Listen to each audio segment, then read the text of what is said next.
यार, अगर आप गाय और भैंस की नस्लों को याद रखने में दिक्कत करते हो तो ये वीडियो आपके लिए है। हम इसे आसान और मजेदार बनाएंगे। चलो इसे आसान और मजेदार बनाते हैं। सबसे पहले गायों के बारे में बात करते हैं। मिलिए गिर गाय से। ये अपने ज्यादा दूध देने और अलग घुमावदार सींगों के लिए जानी जाती है। यह नस्ल गुजरात से आती है। फिर आती है साहीवाल, भारत की सबसे अच्छी दुधारू नस्लों में से एक, जो अपनी सहन शक्ति और अच्छी क्वालिटी के दूध के लिए मशहूर है।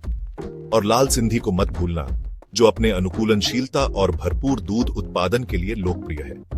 अब थोड़ा एक्सोटिक होते हैं। जर्सी गाय अपने छोटे आकार और ज्यादा बटर फैट वाले दूध के साथ दुनिया भर में पसंदीदा है। यह नस्ल इंग्लैंड से आती है।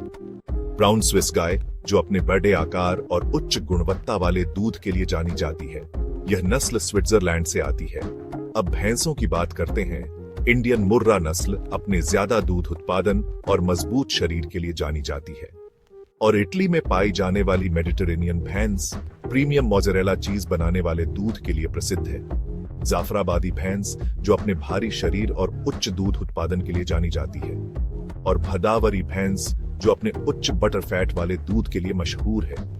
चाहे इंडियन हो या एक्सोटिक, हर नस्ल का अपना अलग चार्म है और हमारे डेयरी डिलाइट्स में योगदान है। आपकी पसंदीदा कौन सी है? हमें कमेंट में बताएं।